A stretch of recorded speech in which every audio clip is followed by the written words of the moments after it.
Hello प्यारे बच्चों, कैसे हैं? प्रॉफिट एंड लॉस में मज़ा आ रहा है? घर पे कुछ प्रैक्टिस किए? तो चलिए आज प्रॉफिट एंड लॉस में कुछ और क्वेश्चन देखते हैं, मज़ेदार क्वेश्चन। पार्ट 2 है इसका। तो पहले हमको शिव खेरा जी का कोटेशन देखें। अगर हम हल का हिस्सा नहीं होते हैं तो हम समस्या हैं। मान लो कोई भी प्रॉब्लम आया, हम प्रॉब्लम मम्मी को सुना रहे हैं, पापा को, हम उसका सॉल्यूशन नहीं दे रहे हैं, इसका मतलब हम ही प्रॉब्लम है। कोई प्रॉब्लम आया तो उसका सॉल्यूशन ढूंढना चाहिए। ओके, आगे बढ़ते हैं प्यारे बच्चों। अब कुछ क्वेश्चन देखिए, मज़ेदार क्वेश्चन होने वाला है। By selling A table for RS 360, इसका मतलब सेलिंग कितना है? RS, सेलिंग प्राइस RS 360 जो दिया है लिखते चलो, कोई घबराने की बात नहीं। मोहन गेन 20%, तो गेन परसेंट लिख लो। गेन परसेंट कितना? 20%। For how much he sell it to loss 20%, वह कितना में बेचे कि इसे 20% लॉस हो जाए। तो चलिए पहले इससे हम देखते हैं, कॉस्ट प्राइस निकाल लेते हैं इस दोनों से। तो लेट कॉस्ट प्राइस हो गया x, तो गेन कितना है? 20%। तो गेन हमेशा कॉस्ट प्राइस पे प्यारे बच्चों निकलता है। तो x का 20% is equal to x into 20/100। 21 जा 25 जा, x/5 क्या हो गया? गेन हो गया। तो सेलिंग प्राइस कितना हो जाएगा? सेलिंग प्राइस बराबर CP प्लस गेन। तो CP कॉस्ट प्राइस हमने x माना है और गेन x/5, तो 5x प्लस x, तो 6x/5। देखिए सेलिंग प्राइस हमारे हिसाब 6x/5। फिर से समझिए, इतना क्वेश्चन में अगला पार्ट बनाने के लिए आपको कॉस्ट प्राइस चाहिए ना, तब ना आप 20% लॉस पे बेचेंगे। तो सेलिंग प्राइस पूछ रहा है, तो इतना ही पार्ट में पहले हम देखें क्या मिला। तो हमें सेलिंग प्राइस हमारे हिसाब से कॉस्ट प्राइस x माने, प्रॉफिट हमेशा कॉस्ट प्राइस पे निकलता है। तो कॉस्ट प्राइस का 20% निकाले x/5, तो selling price cost price plus gain, cost price x माने तो x/5, ये 6x/5। तो अब इतना बराबर 360 होगा, क्योंकि ये भी सेलिंग प्राइस है, ये भी सेलिंग प्राइस है। तो इसको आगे हम देखते हैं। तो इसका मतलब क्या निकला? 6x/5 is equal to 360। ये इक्वेशन बना। 360 सेलिंग प्राइस, हमारे हिसाब से ये सेलिंग प्राइस। तो 6x is equal to 360 into 5, तो x is equal to 360 into 5/6, 6 जा ये 60 हो गया, मैंने RS 300। इसका मतलब हमें कॉस्ट प्राइस कितना प्यारे बच्चों निकला? 300। तब इधर के क्वेश्चन को भूल जाओ, कॉस्ट प्राइस आपको मालूम हो गया 300। अब उसको लॉस में बेच रहा है। अब कह रहे for how much should he sell, कितना में बेचे कि 20% लॉस हो। तो 300 कॉस्ट प्राइस हो गया। तो इसको हम आगे देखते हैं।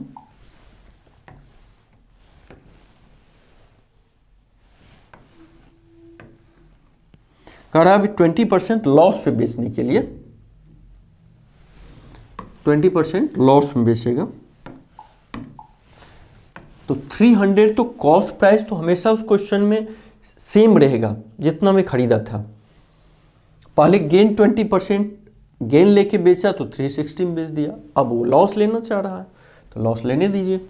तो इस केस में CP हो गया RS 300, लॉस परसेंट है 20%। तो हमें क्या निकालना है? सेलिंग प्राइस SP निकालना है। तो लॉस 20% का मतलब, तो लॉस हमेशा किस पे निकलेगा? कॉस्ट प्राइस पे। कितना परसेंट लॉस दे रहा है? तो 20% के लॉस पे बेच रहा है, उसका अपना मर्जी है। 300 इंटू 20/100, इसका मतलब 60 रुपया। अगर 20% के लॉस में बेचेगा तो 60 रुपया उसको लॉस लगेगा। तो सेलिंग प्राइस का क्या फॉर्मूला होता है? Cost price minus loss. मैंने जितना वो बेचना चाह रहा है, जितना खरीदा, जितना उसमें लॉस लगा माइनस करना पड़ेगा। तो कॉस्ट प्राइस इसका है RS 300, लॉस 60, मैंने RS 240 में अगर बेच दिया तो उसको 20% लॉस। तो वही पूछ रहा था क्वेश्चन में, कितना में बेचे कि उसके 20% लॉस हो। देखो ये क्वेश्चन था ना, profit 20 for how much should he sell to loss 20%, तो 240 आंसर होगा। पहले वाले पार्ट से हमने कॉस्ट प्राइस निकाल दिया, दूसरे वाले पार्ट से हमने सेलिंग प्राइस निकाल दिया। अगला देखिए, रमेश सेल से बाइसिकल फॉर RS 1200। चलिए कोई बात नहीं, सेलिंग प्राइस निकाल के रख लीजिए, जो दिया है वो रख लो, कोई बात नहीं। कह रहा है gaining 1/5 of its cost price. देखो कॉस्ट प्राइस नहीं है तो CPX मान लीजिए। तो गेन कितना हो रहा है, साफ साफ कह रहा है कि gaining 1/5 of its cost price. तो कॉस्ट प्राइस का 1/5, तो कॉस्ट प्राइस x माने हैं तो इसका 1/5, तो इसका मतलब x/5। अभी क्वेश्चन नहीं भी पढ़ोगे, आगे देखिए, CP निकल गया, गेन निकल गया, SP निकल गया, तो इससे हम x का वैल्यू निकाल लेंगे। तो selling price is equal to cost price plus gain, ये तो मालूम ही है। तो सेलिंग प्राइस इधर 1200 है, इधर 1200 डाल दीजिए। कॉस्ट प्राइस x माने है, ये x लिख दो, गेन है x/5, तो ये इक्वेशन निकलेगा, तो इससे हम x का वैल्यू निकालेंगे। 5x प्लस x, तो ये हो गया 1200 इज इक्वल टू 6x/5। तो इसका x का हम वैल्यू निकाल लेंगे। तो बाद पूछ कर रहे हैं फाइंड हिज प्रॉफिट परसेंट, तो चलिए वो तो निकाल लेंगे। तो 6x/5 इज इक्वल टू 1200। तो 6x is equal to 5 into 1200, तो x is equal to 5 into 1200/6, 6 2 जा मैंने 1000। तो 1000 प्यारे बच्चों क्या निकला, ये कॉस्ट प्राइस। तो गेन परसेंट पूछ रहा है, तो निकाल दीजिए। अब देखिए कॉस्ट प्राइस भी मिल गया है, सेलिंग प्राइस भी मिल गया है, मतलब CP x क्या है, कॉस्ट प्राइस, x का वैल्यू 1000, तो CP 1000, सेलिंग प्राइस कितना 1200, तो gain is equal to selling price minus cost price, तो गेन 1200 माइनस 1000 अर्थात 200 हो गया गेन। तो गेन परसेंट निकालने के लिए हम क्या करेंगे, गेन परसेंट निकालने के लिए, चाहे इस जगह कम है, चलो इधर निकाल देते हैं। गेन परसेंट का क्या फॉर्मूला होता है, गेन अपॉन CP इंटू 100। तो गेन कितना हो गया, गेन 200 हुआ है, तो 200, और कॉस्ट प्राइस कितना है 1000 इंटू 100, तो ये 0 कैंसिल, 0 कैंसिल, 20% आंसर, ये आंसर हो गया। देखो जो क्वेश्चन में दिया था हम लिख लिए पहले, सेलिंग प्राइस दिया था कोई बात नहीं, कॉस्ट प्राइस नहीं दिया था तो x मान लिए। तो गेन हमेशा कॉस्ट प्राइस पे निकलेगा 1/5, तो x/5। Selling price 1200 cost price x, gain x/5, तो x का वैल्यू निकाल दिए इससे इक्वेशन से। तो x का वैल्यू निकालने का मतलब हमने कॉस्ट प्राइस निकाल दिया, तो कॉस्ट प्राइस 1000 निकला, सेलिंग प्राइस 1200, प्रॉफिट परसेंट पूछ रहा है, तो गेन निकाल दिए और प्रॉफिट परसेंट के फॉर्मूला पे बैठा दिए। इस तरह से सोच के हम बना सकते हैं इसको।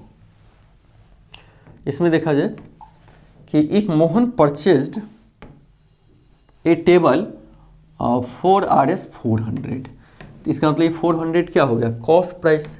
तो जो लिखा है लिखते चलो, RS 400, ठीक है, एंड सोल्ड इट टू 500, तो सेलिंग प्राइस भी हमें मालूम हो गया RS 500। फाइंड प्रॉफिट परसेंट, तो बस कुछ नहीं निकालना, प्रॉफिट परसेंट निकालने के लिए पहले प्रॉफिट निकाल दो, तो प्रॉफिट बराबर SP माइनस CP। SP कितना है 500 रुपीज़, 500 माइनस कॉस्ट प्राइस है RS 400, तो RS 100 प्रॉफिट हो गया। तो प्रॉफिट परसेंट पूछ रहा है, तो profit percent is equal to profit upon CP into 100। तो प्रॉफिट निकला है कितना 100, ये इंटू 100 अपॉन कॉस्ट प्राइस कितना है 400, तो 0 0 कैंसिल, 425 जा तो 25% आंसर आ गया, मतलब E हो जाएगा। ओके, आगे बढ़ते हैं। अगला क्वेश्चन क्या कह रहा है, सोचिए जरा। Ram sold a watch at 10% profit. तो प्रॉफिट परसेंट आपको इसका मतलब दिया हुआ है, profit percent is equal to 10%। किसी घड़ी को बेचा टू मोहन, मतलब सब वो मोहन को बेचा है 10% पे, and Mohan sold to Ramesh 10%। फिर मोहन ने अपना प्रॉफिट लेके रमेश को बेच दिया। If Ramesh purchased at RS 1210, find the cost price for Ram.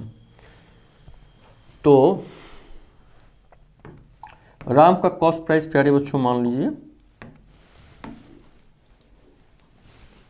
Ram का कॉस्ट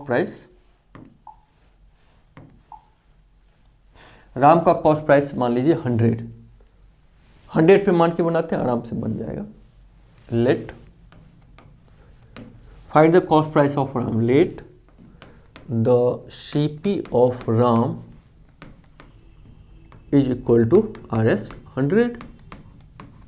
मान लीजिए राम ने 100 में खरीदा। Ram sold watch at 10% profit to Mohan, तो इसका मतलब sold to Mohan, sold to Mohan, Mohan को कितने में बेचा 10% लाभ पे। तो 100 में 10% कितना होगा 10 रुपीज, तो मोहन को सोल्ड किया है, इसका मतलब RS 110 में। तो राम ने मोहन को सोल्ड किया, इसका मतलब मोहन ने परचेज कितना, cost price of Mohan, CP of Mohan. तो राम ने जितने में बेचा मोहन उतने में खरीदा, तो मोहन खरीदा है RS 110 में, और फिर कह रहा है कि वो 10% प्रॉफिट लेके रमेश को बेचा। तो selling price of Mohan, Mohan का सेलिंग प्राइस कितना हो जाएगा, तो 110 कॉस्ट प्राइस है, इस पे 10% प्रॉफिट, 10% प्रॉफिट लेके बेच दिया, यानी सेलिंग प्राइस बराबर कॉस्ट प्राइस प्लस प्रॉफिट। तो कॉस्ट प्राइस 110 हमने लिख लिया, प्रॉफिट 110 पे अभी निकालना है, तो 110 प्लस 110 इंटू 10 अपॉन 100, ये 0 0 कैंसिल, 0 0 कैंसिल, मैंने 11 हो गया। तो 110 और 11 121। इसका मतलब सेलिंग प्राइस ऑफ मोहन ने 121 में बेचा किसको, रमेश को, तो रमेश का कॉस्ट प्राइस कितना हो गया, therefore Ramesh cost price CP RS 121। लेकिन क्वेश्चन में दिया हुआ है कि रमेश का कॉस्ट प्राइस 1210 है, तो find the cost price of Ram, Ram का हमने कॉस्ट प्राइस 100 माना है। देखिए इसको यूनिटी मेथड पे प्यारे बच्चों लगाओगे कि if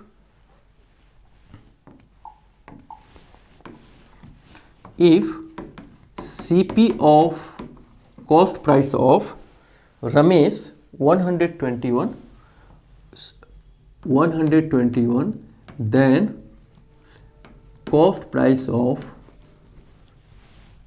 Ram 100, Ram is equal to 100। ध्यान दीजिएगा, जब Mohan CP of Ramesh, CP of यहाँ रमेश मैंने 100 मान के प्यारे बच्चों लगाए, तो रमेश यदि 121 में खरीदता है तो इसका मतलब राम 100 में खरीदता है। राम 100 में, राम ने मोहन को बेचा, मोहन ने रमेश को बेचा, तो 100 मान के जब निकाले तो मोहन को 121 पड़ा, तो मोहन 121 में खरीदता है, इसका मतलब राम 100 में खरीदता है। देयरफॉर 1 में तो 100/121। तो रमेश कितने में खरीदा है? 1210 में। देखिए ये ना, रमेश परचेज्ड एट RS 1210। तो 1210 में जब रमेश परचेज करता है तो राम का कितना हो जाएगा? 100/121/1210। 10 जा, इसका मतलब RS 1000 यानी CP of Ram is equal to RS 1000। माने फिर से समझो, हमने 100 माना, एक्चुअल नहीं। तो 100 जब माना तो 10% प्रॉफिट पे मोहन को बेचा 110 में, फिर उस पे वो 10% और प्रॉफिट लिया, किसको बेचा? रमेश को। तो 110 इसका कॉस्ट प्राइस, उस पे 10% प्रॉफिट निकाल दिए, दोनों को ऐड कर दिए।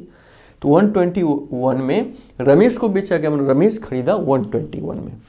तो रमेश अगर 121 में परचेज किया तो उस हिसाब से कॉस्ट प्राइस राम का 100 था, इसलिए 1 में, और रमेश एक्चुअल खरीदा 1210 में, तो एक्चुअल राम का कॉस्ट प्राइस 1000 निकलेगा। ऐसे ही बना सकते हो, एक्स को मान के भी आप बना सकते हैं कि cost price of Ram x, तो उस पर प्रॉफिट लेके कितने में सोल्ड किया? 10% प्रॉफिट लेके मोहन का निकाल दोगे, मोहन ने फिर रमेश को बेचा, इस तरह वैसे 100 पे आसान रहेगा। फिर देखिए, बाय सेलिंग 8 डजन पेंसिल। मान लीजिए इस बॉक्स में 8 डजन पेंसिल है, ठीक है, इसको ये बेच दिया, इस शॉपकीपर बेचने पे gains the selling price of 1 dozen pencil. मान लीजिए 8 डजन पेंसिल का सेलिंग प्राइस ₹8 है, कुछ दिया नहीं इसमें कितना हम सेल किया क्या किया। मान लो 8 डजन पेंसिल 8 रुपीज में बेच देता है, इसका मतलब 1 डजन पेंसिल कितना में बेचा? SP of selling price of 1 dozen. सोच के बताइए, 8 डजन 8 रुपीज में बेचा, इसका मतलब 1 डजन कितने में बेचा? 1 रुपये में बेचेगा, क्योंकि 8 डजन 8 में बेचता है, तो 1 डजन इसका मतलब 1 रुपया में। तो कह रहा है जब 8 डजन पेंसिल बेचता है तो उसका प्रॉफिट निकलता है 1 डजन पेंसिल के बराबर। क्वेश्चन पे ध्यान दीजिए, by selling 8 dozen pencil a shopkeeper gains the selling price of 1 dozen pencil. तो इसका मतलब पेंसिल के सौदे में 8 डजन उन्होंने बेचा तो उनके जेब में 1 रुपया आ गया, क्योंकि कह रहा है इसके गेन जो होता है 1 डजन के बराबर। तो इसका मतलब गेन आ गया RS 1। तो सेलिंग प्राइस दिया हो और गेन दिया हो तो प्यारे बच्चों कॉस्ट प्राइस निकाल सकते हो। तो कॉस्ट प्राइस बराबर क्या हो जाएगा? Selling price minus gain. मान लो कोई चीज़ आप 16 में बेचते हो और उस पर 10 रुपीज़ लाभ होता है, तो 16 में अगर 60 में 10 घटा देंगे तो 50 में खरीदे, तो CP is equal to selling price minus gain. ये सब फॉर्मूला याद रखना होगा सोच के। और ऐसे सोच के कोई चीज़ हम खरीदेंगे तो जितना हम बेचिए उसमें अगर प्रॉफिट घटा दें, मान लो 100 का चीज़ था आपने 120 में बेच दिया, तो प्रॉफिट कितना हुआ? 20। तो अगर सेलिंग प्राइस 120 में 20 घटाएंगे तभी तो हमें कॉस्ट प्राइस 100 निकलेगा। तो सेलिंग प्राइस इसका 8 और गेन है 1, इसका मतलब कॉस्ट प्राइस हो गया सेम 7। तो अब हमें गेन परसेंट निकालना है उस सौदे का, ये जो सौदा था उसमें कॉस्ट प्राइस हुआ, कॉस्ट प्राइस हमने निकाला RS 7 और सेलिंग प्राइस RS 8 और गेन है RS 1। ये तो निर्विवाद, इतना तो हम समझ गया। तो प्रॉफिट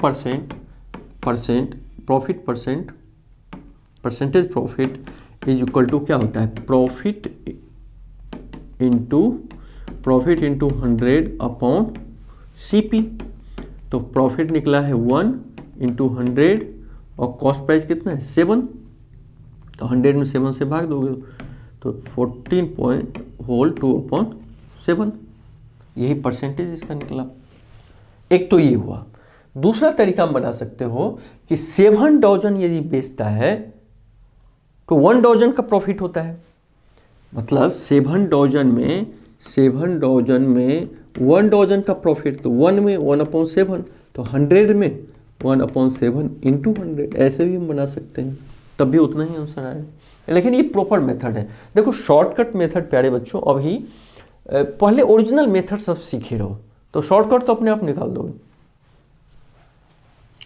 तो हमें पूरा उम्मीद है प्यारे बच्चों इसको अच्छे से समझे होंगे। एक क्वेश्चन और देखिए, a bicycle sold at gain of 50%, if it had sold RS 100 more the profit would have been 20%, find the its cost price. तो थोड़ा सोचिए इस क्वेश्चन को। A bicycle sold at a gain of 15%, कोई bicycle है तो इस पर गेन परसेंट कह रहा है 15% पे ये बेच रहा है। If it had sold RS 100 मोर, तो चलिए इसमें कॉस्ट प्राइस नहीं दिया है तो आप CP पहले लिख लो, CP = X। तो गेन कितना हो जाएगा, CP पे ही गेन निकलता है, तो X × 15%, तो X × 15/100, तो 5 3 जा 5 20 जा, तो 3x/20। तो हमें कॉस्ट प्राइस मालूम हो गया, गेन मालूम हो गया।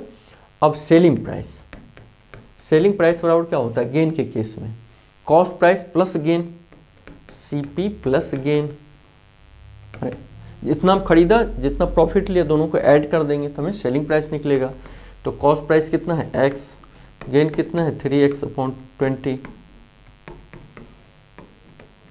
तो 20x + 3x, तो 23x/20। देखिए ये इसका सेलिंग प्राइस हो गया। कॉस्ट प्राइस X, गेन इतना, selling price 23/x20। Selling price क्यों निकालें, क्योंकि इसमें कह रहा था कि if it had sold RS 108 more, अगर 108 में ज्यादा बेचता तो it profit would have been 20%। अगर 108 में बेचता, चलिए अगर कह रहा है 108 में बेचता है, अभी ये बेच रहा है 3x/20, तो न्यू अगर कह रहा है अगर ये नए में बेचता 3x/20 और कह रहा है 108 ज़्यादा में बेचता, तो न्यू सेलिंग प्राइस इतना। तो कह रहा है कि वो 20%, अगर ऐसा करता तो 20% इसको प्रॉफिट मिलता। कितना पे, ये नया सेलिंग प्राइस है और कॉस्ट प्राइस पे 20% तक प्रॉफिट मिलता। तो इसका मतलब इक्वेशन बनेगा कॉस्ट प्राइस कितना है, कॉस्ट प्राइस X है, तो X पे 20%, तो X में X का 20% हम ऐड कर देंगे। मैंने X क्या है कॉस्ट प्राइस, ये प्रॉफिट निकलेगा 20%, तो सेलिंग प्राइस हमें ये हुआ नए हिसाब से, नए शर्तों से, और इसके हिसाब से नया सेलिंग प्राइस जो हो रहा है 3x/20 + 108। देखिए ओरिजिनल तो 3x/20 सेलिंग प्राइस हुआ, लेकिन कह रहा है यदि 108 और ज़्यादा में बेचता तो नया सेलिंग प्राइस, तो होता क्या है कि 20% उसको लाभ मिलता। तो एक तरह से नया वाला सेलिंग प्राइस ये, और दूसरे तरीके से हम निकाले तो X इसका कॉस्ट प्राइस, उस पर 20% प्रॉफिट, तो X का 20%, क्योंकि प्रॉफिट हमेशा CP पे निकलता है, तो प्रॉफिट और CP को जोड़ देंगे सेलिंग प्राइस निकलेगा। तो ये एक इक्वेशन निकलेगा। अब X का वैल्यू निकालेंगे वही आंसर आ जाएगा, ओरिजिनल कॉस्ट प्राइस पूछ रहा है। तो X + 20x/100 = 3x/20 + 108, तो 25 जा, तो एलसीएम लेंगे 5x, x 6x/5 = 3x/20 + 108। इस पूरे टर्म को इधर ले आइए, तो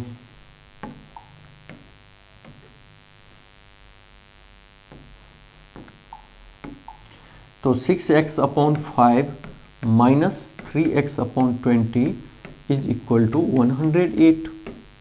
तो एलसीएम लोगे 20, 5 4 जा 6 4 जा 24x माइनस 20 में 20 डिवाइड करें 1, 3x इज इक्वल टू 108।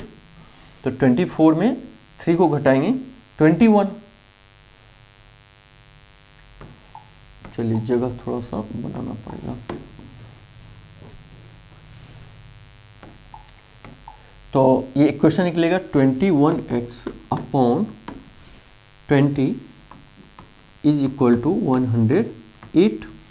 तो 21x is equal to 108 into 20। तो x is equal to 108 into 20/21। ठीक है। तो 3 7 जा 3 6 जा नहीं 3 7 जा 3 3 जा 3 6 जा 36। तो 36 इंटू 20/7। तो इसको मल्टीप्लाई करके 7 से हम डिवाइड करेंगे, वही आंसर आ जाएगा। तो इसको फिर से घर पे एक बार प्रैक्टिस आप लोगों को करना है। तो पर इसमें क्या किया हमने, कॉस्ट प्राइस x मान के पहले हमने सेलिंग प्राइस निकाल दिया। अब कह रहा था कि नया सेलिंग प्राइस अगर 100 मोर में बेचता 108 में, उस हिसाब से निकाले।